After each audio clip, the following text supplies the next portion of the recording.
Hello, I'm Kwame, and today we are making luxurious cold whipped non-greasy body butter.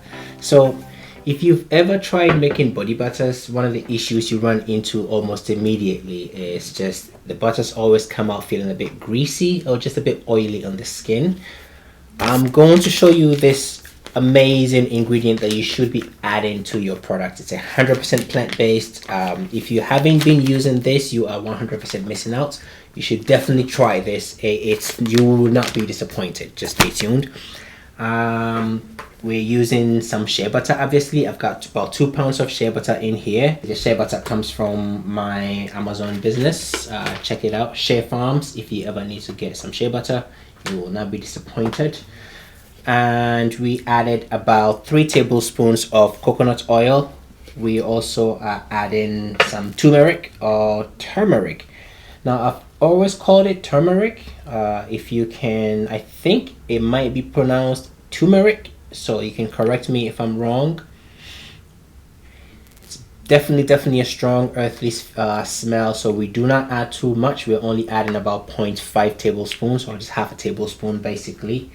We'll be adding some tea tree as well. Tea tree is also a little bit pungent, a little bit strong. So we're only adding about half a tablespoon of tea tree oil to it. And we'll also be adding jojoba oil. Shea butter naturally tends to harden right in the cold because it's a hard butter technically. So the jojoba oil really helps it not only get absorbed into the skin, but it makes the shea butter a little bit lighter. And that way it's not freezing so easily in the cold. So we're adding about 3 tablespoons of jojoba oil. It's great for the skin, it's great for the hair. You can never go wrong with that. I'll be adding also about 3 tablespoons of lavender essential oil, 1 tablespoon of some vegetable glycerin. So basically everything that I'll be using here is 100% plant-based, 100% organic. And last but not the least, the secret ingredient that I was raving about. So this is arrowroot powder. It's 100% plant-based. It will cut down on the oily feeling of it. And it also actually helps it really get absorbed into the skin, right? So the really shiny feel that shea butter, or the shiny look that shea butter tends to have, it's gonna cut down a bit on it as well. Gives it a lot more of a thicker feel. So it's gonna give your butters a bit more of a thicker feel. Let's get to it. Let's get started and let's see how this goes. We can go ahead and add about 3 tablespoons of jojoba oil.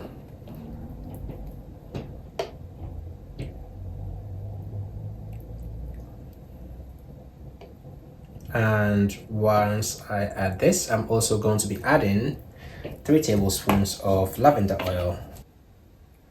1, 2, it smells lovely. 3, perfect. Half a tablespoon of tea tree oil.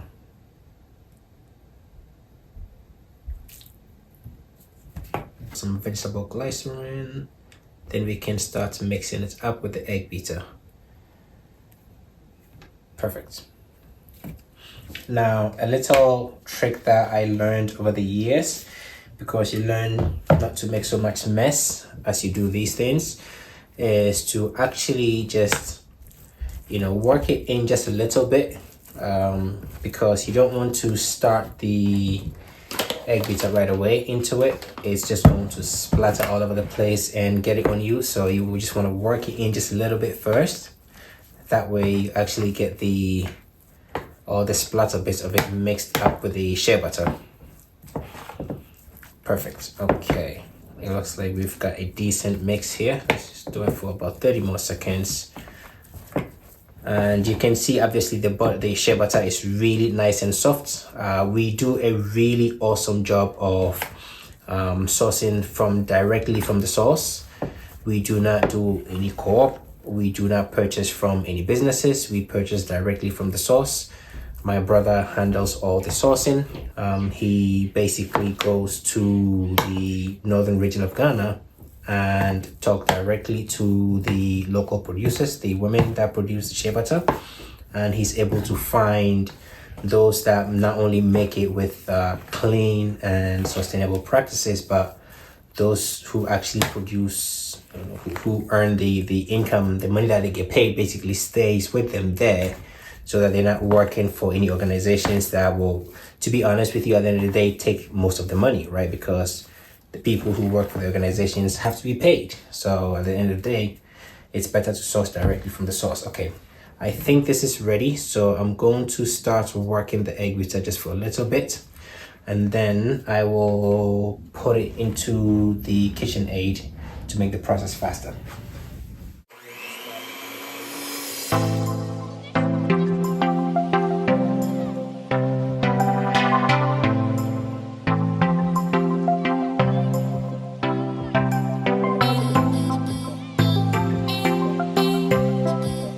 Perfect. I'm going to scoop it up and now put it into the KitchenAid. One of the secret ingredients that I actually use, if I can call it so, is this device here, the label wizard. And it's a really simple tool. It's a handheld tool that I use to basically apply the labels directly onto the jars. And as you can tell, it works pretty well actually. I've managed to use it for basically all my products currently, and it's just something quickly just wanted to show you if you ever need it as a small business. If you don't have the funds, the resources available, just like myself, this works perfectly fine. So this is how it actually works. You just get the label. So this label, by the way, I created this myself. I designed all the labels myself and created it myself. And I had the local shop in Manhattan Beach basically printed it out. So if you try to create the labels yourself, do as much as you can yourself in the early stages, I think it saves a lot of money. So you want to try and measure at the back. You can loosen this back here, you can move this around. And what you want to do is you want to measure where you would like your labeling to actually start from, right? So for me, I prefer when the labels actually are not, let's say, a little bit closer to the bottom, but not all the way to the bottom. So I actually like mine to be about there. Perfect. And then I'm just going to tighten the back and just lock it in right there so that it doesn't move around anymore. And you're going to place the jar at the end of it, and we're also going to place the label basically directly on top. You just want to make sure that you match this directly on top where you want it to be. So you line that up just like that, just like that, and voila. Then you can take that off, and you can just basically roll with your hand all around.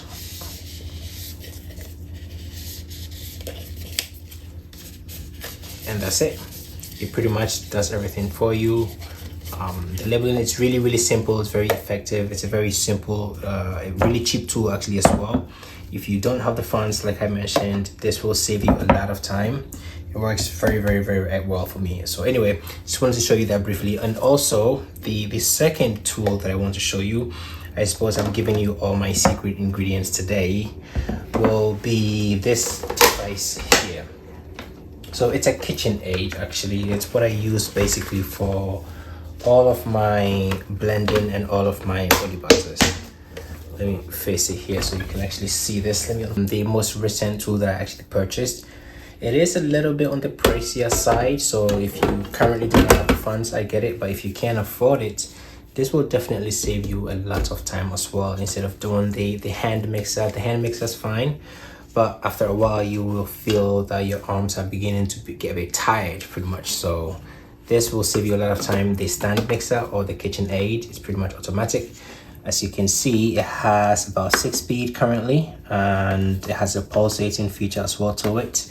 It works really simple. You just place it down, lock the mechanism in, and then you can close you can put that top. Now, one excellent feature that comes is actually the top here, and it's really handy. It comes in a lot of good uses. To take this off, you just push this up and then around, and you can twist and take it off. And we're going to place just this top. We're going to squeeze it on top, tighten a little bit more, and then we put this back on. And as you can see, that creates a much better and it's safer, way for you to be able to actually blend. Come on, there we go. And it just locks in place. It has the little hole on top here where you can actually add a bit more of your ingredients if you need the measuring, if you want to add a bit more to it, so to speak. And it's a pretty neat feature, like I said, with the pulsating feature. If you're not trying to mix the whole thing all at once, you can just do a little bit here and there until you get the whole thing done. But anyway, just want to show you that real quick, briefly. By the way, I don't get paid by any of these people. I'm not sponsored by any of them. This is about 7.5 quarts, which I believe is almost about 7 liters, and about maybe 1.9 gallons. So it works quite well. If it's not super industrial, but for something like a small business like myself, perfectly fine. We're going to start with one, but we're going to work this for about 5 minutes and should be all set afterwards.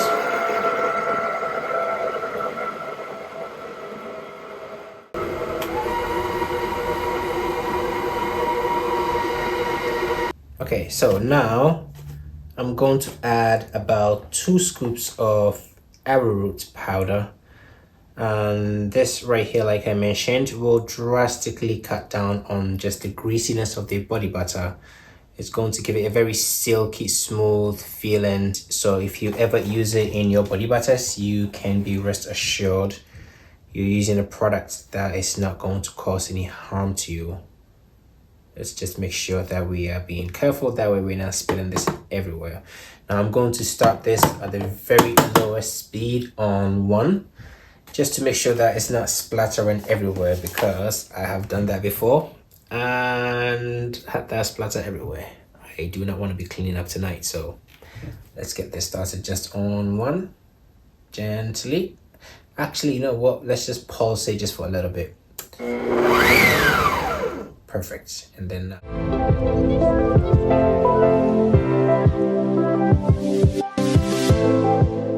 excellent. Okay. Let me make sure the sides, let me get all the sides back in there. We want to make sure that we get a nice and excellent product in the end. So let's make sure every bit of it gets used. Perfect. Oh, this smells amazing already. This is going to be an excellent batch. Whoever makes the purchase of this, the batches that I'm making currently, will be enjoying this for sure.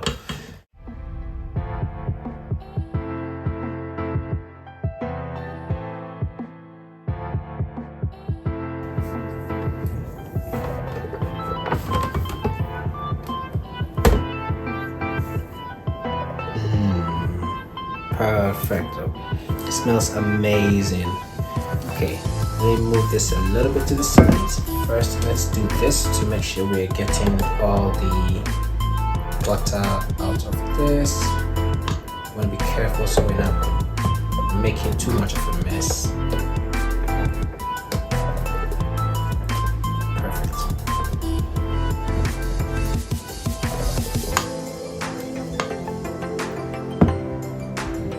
Perfect. Now we have the body butter is currently ready. As you can see, we're going to be transporting that into the jar or the plastic with the plastic in it. That way we can actually move it into the better container that I use for my body butters on Amazon. So this is how I actually do this. Just to make life simple for myself, I just transfer it from one end into the other.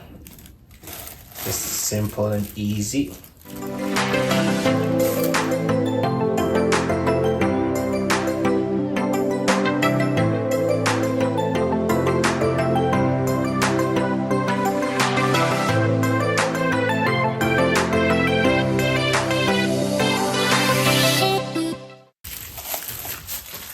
And all you do, I'm just gonna cut the tip of it just a little bit, just like that.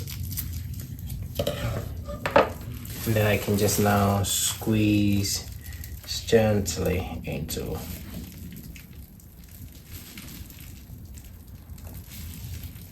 Perfect.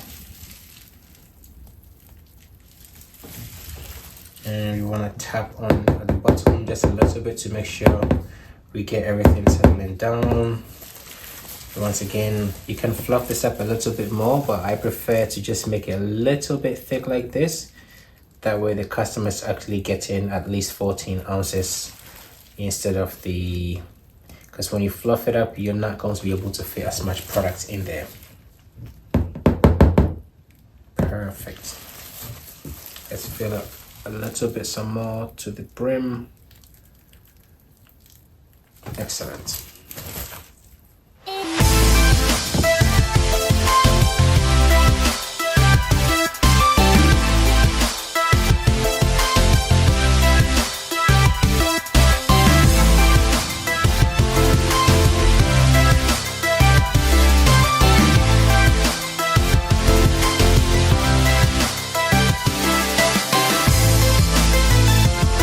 Alright, so we are basically almost ready to get these packages to be sent out, and we have two more things that I need to do to complete this.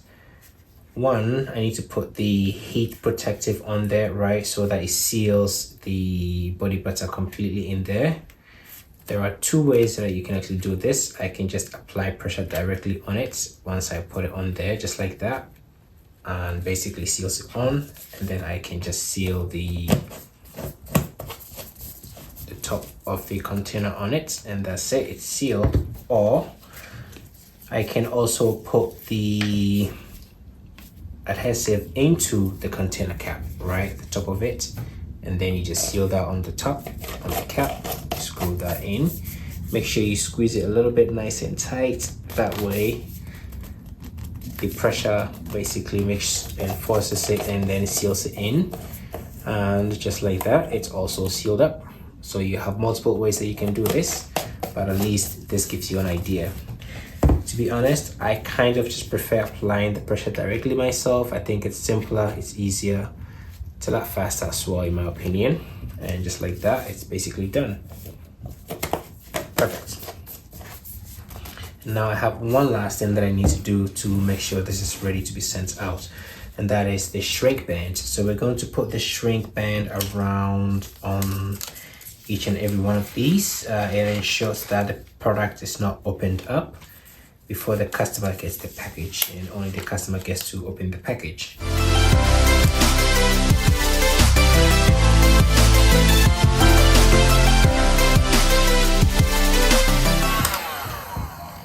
And that's it. The product is now ready, it's sealed in, everything is nice and tight. It looks very professional, very neat, and ready to be sold.